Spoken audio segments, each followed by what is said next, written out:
Antoine. Au sommaire, la bataille pour le contrôle du groupe parlementaire des libéraux et démocratiques remportée par Modou Diagne Fada. Moustapha Diakhaté livre dans ce midi les arguments qui ont tourné en faveur du président du conseil départemental de Kébémer. D'après Diakhaté, l'Assemblée nationale ne répond pas aux partis.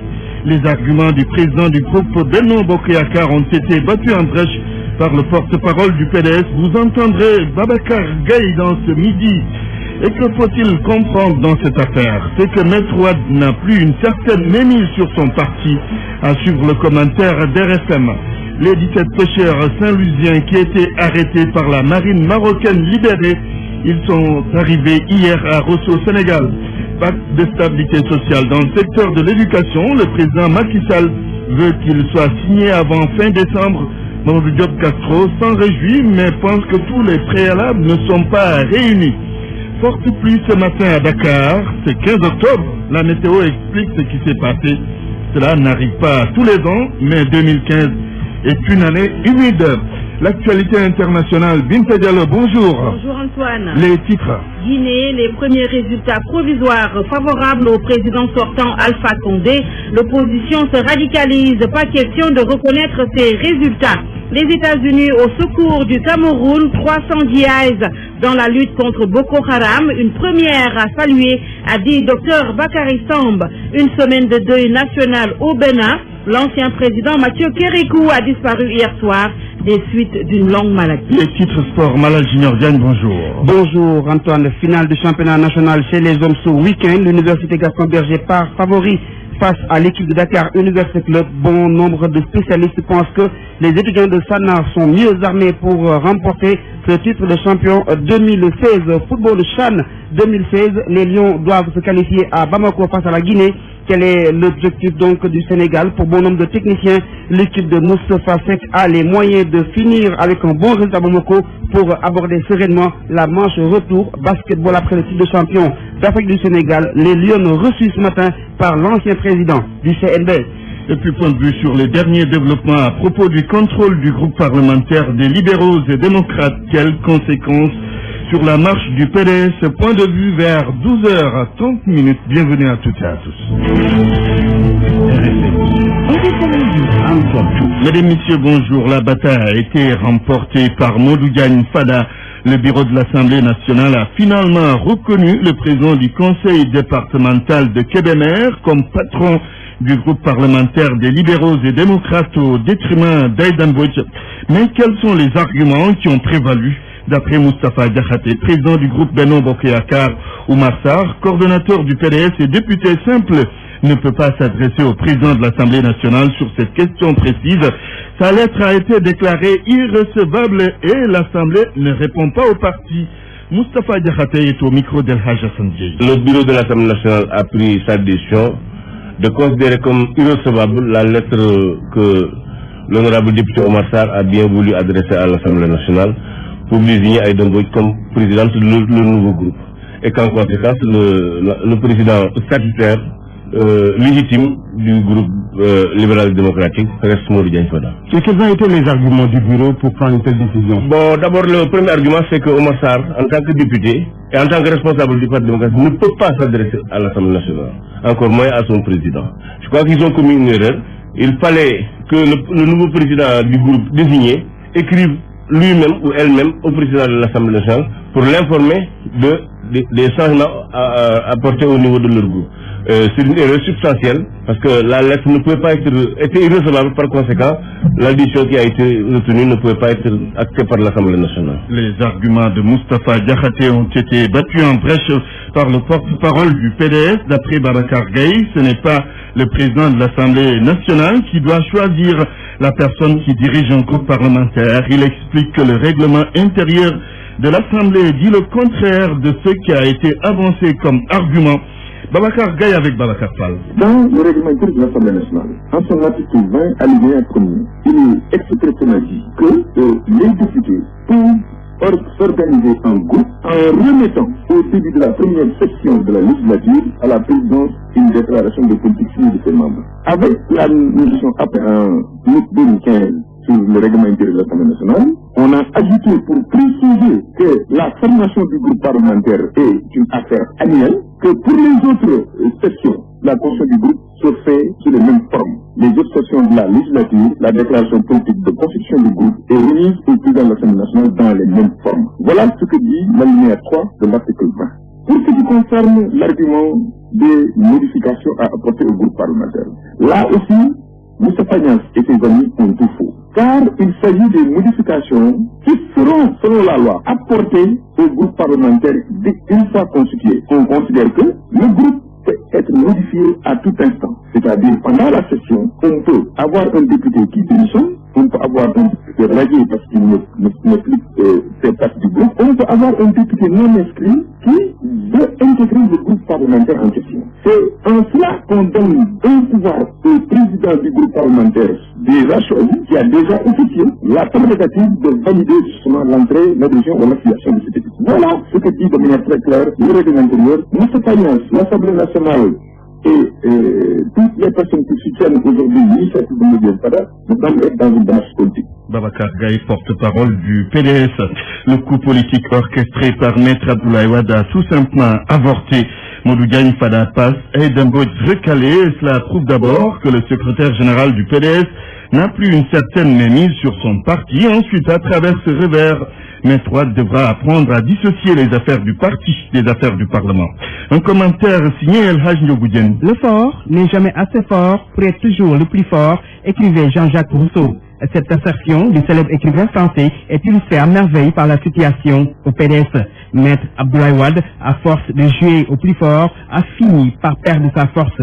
La seule constante du PDS, comme on le définissait, est aujourd'hui devenue une simple variable. Ses décisions sont maintenant contestées et ses volontés contrecarrées. La faute à son manque de hauteur et de dépassement. Le grand maître ne fait plus peur. Il a même perdu la bataille face à son élève Modiane Fada. Le chef de file des réformateurs n'a pas hésité à engager le bras de fer avec le secrétaire général national du Parti démocratique sénégalais, déterminé à l'humilier et à le destituer de son poste de président du groupe parlementaire des libéraux et démocrates. Motif évoqué, Fada ne mouille pas le maillot et ne s'implique pas dans le combat pour la libération de son fils Karim Wade. Soit, mais dans ce combat, le pape de Sopi a reçu une gifle politique avec la décision du bureau de l'Assemblée nationale de rejeter la liste déposée par Oumar Sarr. Triste et lamentable pour l'ancien président de la République. Très téméraire et ne s'avouant pas vaincu, il a adressé une lettre au président de l'Assemblée nationale pour lui faire savoir que Modiane Fada n'a pas été mandaté par le PDS pour diriger son groupe parlementaire. Oublie que l'institution parlementaire fonctionne sur la base de textes et de son règlement intérieur, donc fait fi des querelles internes dans les partis. Une énième erreur donc pour l'éminent juriste et comme le plus diplômé du Cap au Caire, comme ses partisans aimaient se glorifier au summum de sa puissance au pouvoir. Il est temps que Maître Abdoulaye Wade arrête ou qu'on l'arrête, qu'il sache qu'il est au crépuscule de sa vie et de sa carrière politique. Donc, il doit passer la main et laisser les jeunes assurer la relève. Maître n'est plus maître du jeu, sauf qu'avec le jeu du maître, spécialiste dans l'art des manœuvres, rien n'est à exclure. 12h09, vous suivez le grand journal. RFM, fréquence de modulation, 94.0, la radio en puissance. Antoine Diouf. Départ de Anna Semoufaye de la Direction générale de la police nationale, ce n'est pas une surprise pour le président du mouvement national des policiers à la retraite, Cheikhna Keita, pense que Anna Semoufaye a fini sa mission. Et à propos de ces divergences avec certains hauts gradés de la police, notre interlocuteur ne trouve pas cela trop important, mais il soutient que le nouveau directeur général de la police doit faire plus que celle à qui il a succédé, Cheikhna Keita, avec Sokhna Tambaye. Pour la première fois, un chef d'État a eu le courage de mettre à la tête de la police une femme, une dame qui a été vraiment formidable de bout en bout. Elle a apporté beaucoup de changements au sein de la police. Et les actifs ne me démentiront pas. Et c'est une femme qui est dans le but, qui est extrêmement brave. Mais aujourd'hui, elle est partie. C'est parce que tout simplement, le président de la police a l'opportunité de nommer tous les gens qui sont à la tête de direction. Bon, elle a fini sa mission, elle est remplacée. C'est pas parce qu'elle a posé ou elle a fait quoi, c'est parce qu'elle devait partir et remplacer. Tous les directeurs généraux qui a été nommé. Ça, c'est l'apparence des gradés de la police. Ils veulent toujours dire que ce gars n'est pas méritant, il ne doit pas être là. Et ils font tout pour le faire partir. Parce que tous ne peuvent pas être, mais en fait, quand la décision arrive, le décision arrive et est nommé. Et c'est obligé qu'il cherche des collaborateurs proches à lui, qu'il désigne, qu'il puisse travailler avec lui, et dans la sérénité. je dis encore une fois de plus que cette dame-là, elle a fait un travail formidable, elle a fait beaucoup de travail, elle a vraiment rendu la police ce qu'elle est aujourd'hui, la dignité et l'honneur, de toute façon, nous disons que vraiment. Bon, pour ce qui y ait des divergences, mais c'est partout, aller dans toutes les directions, c'est pas la police seulement. Nous sommes mal, nous le connaissons bien, parce que moi je connais tous les commissaires de police, il était dans une direction, il est venu maintenant coiffer tous les policiers. Je pense que là où ça faisait mal, il va essayer d'éviter. Là où ça faisait grincer les dents, il va les éviter. Là, il faut vraiment gérer. Le président de la République a donné des instructions hier en Conseil des ministres pour que le pacte de stabilité sociale dans le secteur de l'éducation soit signé avant la fin de l'année. Ce pacte prévoit une trêve de la pacification de l'espace scolaire. Le président du comité du dialogue social secteur de l'éducation salue cette décision. Toutefois, Mamadou Diop Castro précise qu'il y a des préalables comme le respect des accords et le renforcement du comité du dialogue social. Il est joint par Elhaj Dioboudena. Il avait été demandé au comité du dialogue social secteur éducation de tout mettre en œuvre pour créer les conditions de la signature de ce pacte de stabilité. Créer un environnement favorable, restaurer la confiance entre le gouvernement et les organisations syndicales, avec le respect des accords en arriver à la signature du pacte de stabilité. C'est le comité du dialogue social dans son intervention qui a abordé la question. Et c'est heureux que le président de la République ait donné des instructions. Cela signifie que d'une part, le gouvernement va s'atteler à la matérialisation des engagements du gouvernement confirmés par les décisions du chef de l'État, et également mettre en route le comité du dialogue social secteur éducation qui attend encore la subvention qui lui a été accordée dans le budget du ministère de l'Éducation depuis le vote du budget en décembre. Jusqu'à ce jour, la subvention n'est pas encore parvenue au comité du dialogue social et qui l'empêche d'être opérationnel véritablement. Donc il s'agit d'une mesure à tête multiple mais à objectif stratégique convergent. Les actions du gouvernement combinées aux démarches du comité du dialogue social devraient aboutir à la signature de ce pacte de stabilité. Sur RFM au moins, on a des informations sûres et utiles. RFM, la radio de toute l'actualité. Oui, on va reparler éducation avec le baccalauréat 2015. La session de remplacement se déroule en ce moment au centre Amadou Hampâté-Bâ. Les épreuves du premier tour ne sont pas abordables selon les candidats interrogés par notre reporter Awambaï. Entre 7h35 et 10h, on a eu 41 mm. Awambaï que nous allons retrouver dans un instant. Elle nous parle du baccalauréat 2015 avec la session de remplacement qui se déroule en ce moment au centre Amadou Hampâté-Bâ. Les épreuves du premier tour ne sont pas abordables selon les candidats interrogés par notre reporter Awambaï. Marcel Sen, président du jury 1155 du centre Amadou Hampâté-Bâ. Très sollicité, il essaye de répondre à tous. Pour la session de remplacement, pas de problème dans le déroulement des épreuves du premier groupe. Je n'en ai pas entendu parler, aucun surveillant ne m'en a parlé, aucun correcteur ne m'en a parlé, je n'ai rien remarqué. Il y a assez d'épreuves pour tout le monde. Au premier étage, des candidats de la série G discutent des épreuves. Elles ne sont pas toutes abordables. Selon Deïfat 6, elle a raté la première session pour raison de maladie. Il y avait des épreuves abordables comme la philo et l'économie, mais comme la comptabilité, c'était tellement dur, on ne pouvait pas, on ne s'attendait pas. Pourquoi vous n'avez pas fait la première session?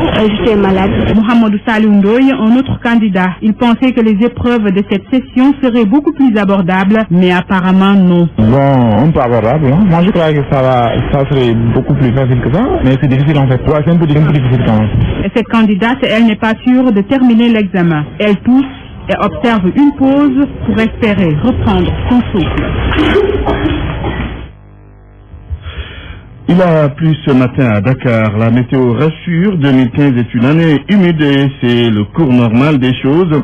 Mais la calmie va revenir ce week-end et donc ce sera le retour de la chaleur.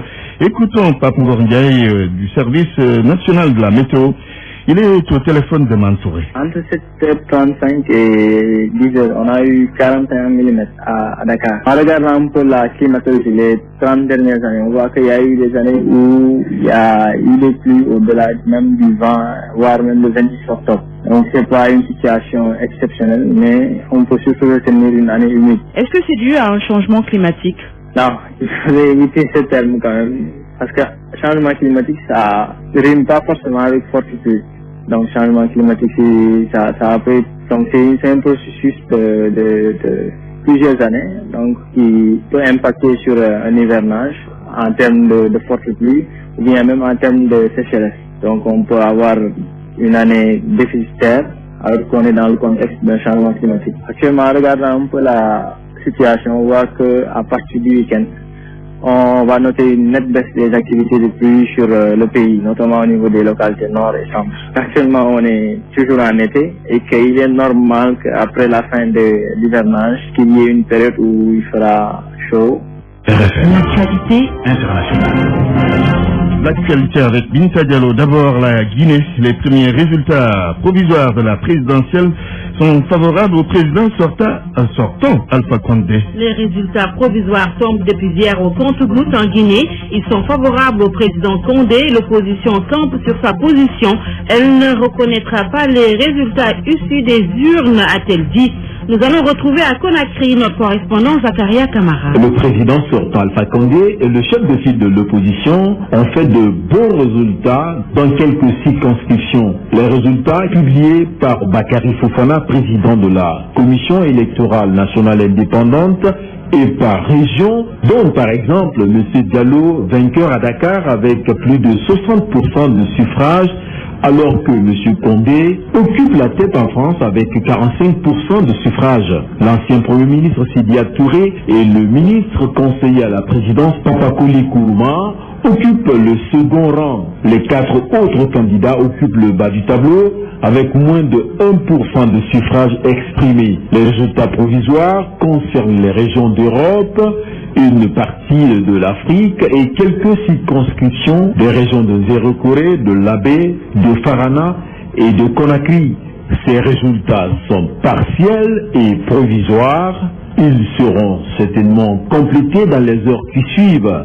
La CENI estime le taux de participation à 75%. Conakry, Zakaria Kamara pour RFM. Au Mali, 3 militaires des forces spéciales françaises ont été blessés par une mine. Une annonce du ministère français de la Défense. Ils ont sauté sur une mine au nord Mali. Les États-Unis volent militairement parlant au secours du Cameroun. 300 GIs seront envoyés au Cameroun sur demande de Yaoundé. 90 soldats sont déjà sur place. Leur mission, contrôler les troupes dans la lutte régionale contre Boko Haram. Aïcha Dioufan.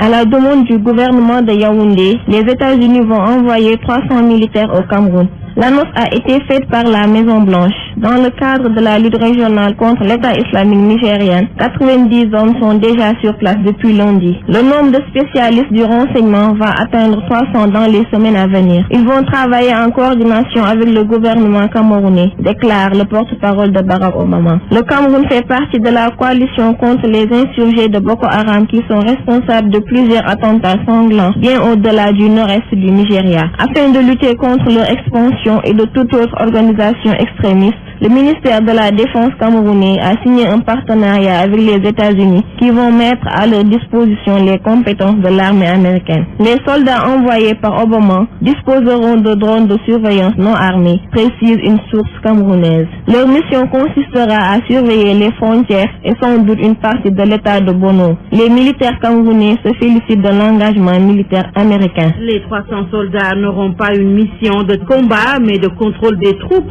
Dans ce cas, leur présence est-elle nécessaire face à la puissance de feu de Boko Haram? Au Kessi répond Dr Bakary Samb, l'auteur du livre Boko Haram du problème nigérian à la menace régionale, et joint par téléphone par Mantouré. C'est le président Obama lui-même qui dit que cette opération vise plus la sécurisation des lieux et un appui en renseignement, et qu'au moment où je vous parle, 90 militaires américains sont sur place. D'après le porte-parole de l'exécutif américain Josh Earnest, cette opération vise à sécuriser les lieux. Vous n'ignorez pas que dans le nord du Nigeria, comme au Cameroun, vers Ngaoundéré et dans toute cette région-là, en plus de la peur à cause de l'insécurité du fait des actions de Boko Haram, il y a déjà une insécurité interne et que les populations vivaient sous la terreur et avaient besoin d'être soutenues par rapport aux exactions de la secte Boko Haram. Pour contrôler le site, est-ce que c'est la peine s'il n'y a pas savoir? Dans ce combat engagé contre Boko Haram, malgré la coalition autour du Tchad, du Niger et du Cameroun, il faut nécessairement un appui logistique extérieur, comme ce fut le cas dans le cadre du Nord Mali. Sinon, les forces africaines toutes seules, malheureusement, peineront à vaincre le mouvement Boko Haram. Certainement, cet engagement américain, qui pour le président Obama n'est pas une rupture par rapport à la stratégie classique des États-Unis, pourrait apporter quelque chose dans ce sens-là. Mais je crois que là, c'est une véritable nouveauté que les soldats américains s'engagent eux-mêmes sur un terrain africain pour combattre des troupes djihadistes. Binta, nous parlons du Bénin, 8 jours de deuil national au lendemain du décès du président Mathieu Kérékou. Celui qui est surnommé le caméléon a tiré sa révérence hier des suites d'une maladie. Mathieu Kérékou, qui a dirigé le Bénin pendant plus de 3 décennies, est arrivé au pouvoir en 1972 par un coup d'État. Qui est Kérékou? Son portrait est dressé par Ndeye Manegini. Les Béninois pleurent la mort de Mathieu Kérékou, un homme qui a dirigé le Bénin pendant presque 30 ans. Il est arrivé au pouvoir par coup d'État. En 1972, l'homme a présidé jusqu'en 2006. Il est décédé hier au Bénin. Le président béninois Boni Yayi a décrété une semaine de deuil national. Grâce à lui, le petit Bénin enclavé entre l'immense Nigeria et le minuscule Togo est devenu un pays modèle pour l'ensemble du continent. Retiré de la vie politique active depuis 2006, à l'issue de son second mandat de président élu, Kérékou partageait sa vie ces dernières années à sa résidence de Cotonou et sa retraite à Natimtembo dans le nord-ouest. Tombé gravement malade après avoir fêté ses 80 ans, il est hospitalisé à Paris dans un état critique. La maladie l'a finalement porté ce 14 octobre. Né en 1933 à Kouarva dans le nord-ouest du Bénin, Mathieu Kérékou rejoint l'école des enfants de troupe à 14 ans. Sa formation militaire le conduit au Mali et au Sénégal. Il a étudié en France et il terminera sa carrière avec le grade de général. Après sa défaite en 1991, l'ex-homme fort fera preuve d'une grande maturité politique en se gardant de toute critique à l'encontre de son successeur. Mathieu Kérékou aimait dire que les branches de l'arbre ne pourront jamais se casser dans les bras d'un caméléon, se souvient Aliou Fall, selon lequel l'ex-dictateur fut le meilleur garant de la démocratie béninoise. Et les spécialistes le déploraient que des caméléons qui se réinventent comme l'a su si bien faire l'autocrate béninois soient toujours si peu nombreux dans la vie politique africaine. Antoine, c'est vous pour ces pages internationales. Merci Binta. Parole aux auditeurs. L'actualité, comment vous? Réagissez dans nos éditions d'information sur l'actualité. Bonjour. Oui, bienvenue sur cette antenne du lundi au vendredi. Vous avez la parole sur EFM. Point de vue sur les derniers développements à propos du contrôle du groupe parlementaire des libéraux et démocrates. Quelles conséquences sur la marche du PDS? Vous aurez la parole aux alentours de 12h à 30 minutes.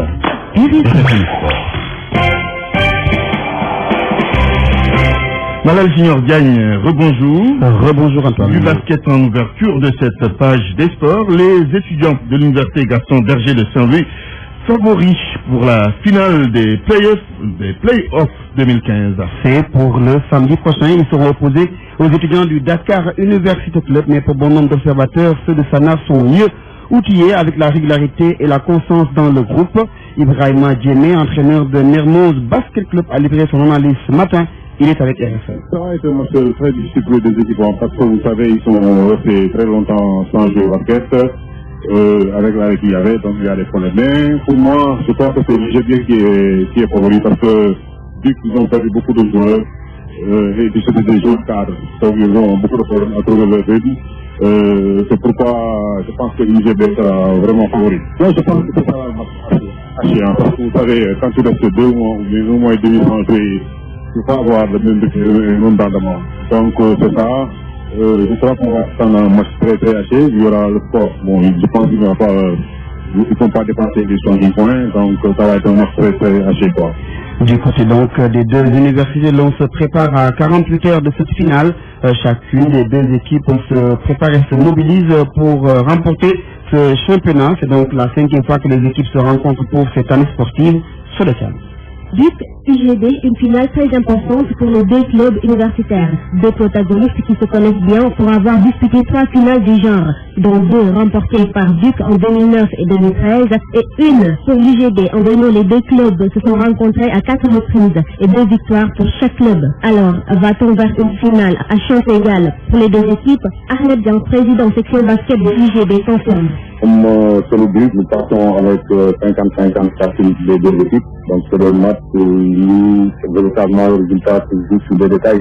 Le premier match est important, si on le gagne, ça pourra être un déclic sur le plan mental et montrer que c'est possible de faire le doublé. L'entraîneur des étudiants du Dakar University Club abonde dans le même sens, malgré l'absence de quelques joueurs. Parfait adjuvant reste serein et confiant de remporter une 3e finale de championnat face à l'UGB. Je vous garantis qu'avec cette équipe-là, on peut gagner le championnat. Donc, à deux équipes, nous restons le respect, parce que quand on dit, on est obligé de le respecter. Parce que c'est une équipe qui n'est pas venue au hasard. C'est une équipe qui domine pratiquement le basket depuis un certain temps. Nous allons faire tout pour nous faire respecter aussi. Moi, je dis c'est 50%. Donc, l'équipe qui sera la plus engagée, la plus concentrée, la plus déterminante gagnera. La finale est prévue ce samedi au Stadium Marius Ndiaye. Si les étudiants du Sanar cherchent à réaliser un doublé championnat Coupe du Sénégal, ceux de l'Université de Dakar pensent à sauver leur saison. Une belle finale alors, si l'on sait que les deux parties vont sonner la mobilisation. Serine Boup reçoit les Lions du basket. Vous avez compris qu'on connaît passer donc du basketball chez les garçons pour parler des filles. Oui. Les champions d'Afrique reçus par l'ancien président du CNBS, Serine Boup, c'est donc aujourd'hui. Il les reçoit dans les bureaux de la SAR. Les Lions ont demandé à aller lui présenter le trophée et Serine a accepté. Il va également tenter de faire un geste pour les remercier et les encourager après ce trophée gagné à Yaoundé. La bande à Traoré sera donc très prochainement reçu par le président de la République. Rwanda 2016, c'est du football. Les Lions locaux veulent se qualifier dès ce week-end. Dès ce week-end à Bamako, où le PSG de Tapasek joue contre l'équipe nationale de la Guinée. C'est donc le dernier tour de qualification pour le CHAN 2007 prévu au Rwanda. Et pour Samba Keita, il est facile de faire cela. Il va falloir pour les Lions du Sénégal jouer haut, pressé et répondre présent en défense. Samba Keita est l'entraîneur de la compagnie sucrière sénégalaise de Richardson. Le match arrive à un moment extrêmement difficile parce que le championnat sénégalais n'a pas encore démarré, ce qui aura des conséquences sur le plan du rugby. Mais néanmoins, le Sénégal, je pense, a toutes ses chances. Et justement, sans rentrer dans les détails technico-tactiques, je pense que le Sénégal doit jouer de manière très groupée, avec un bloc extrêmement compact, pour ne pas laisser d'espace aux Guinéens, ce qui amoindrira leur chance de pouvoir dérouler le jeu. Je pense également que le Sénégal a besoin de jouer avec un très bon état d'esprit, surtout basé sur l'engagement, la solidarité, beaucoup de sérénité, et aller chercher le plus possible les Guinéens. Ce qu'il faut surtout éviter, c'est de reculer. Et je pense que les matchs amicaux que l'excellent entraîneur Moustapha Tête a déjà joué permettra au Sénégal d'avoir de réelles chances de rentrer avec les 3 points, ou au plus de cas avec les points nuls.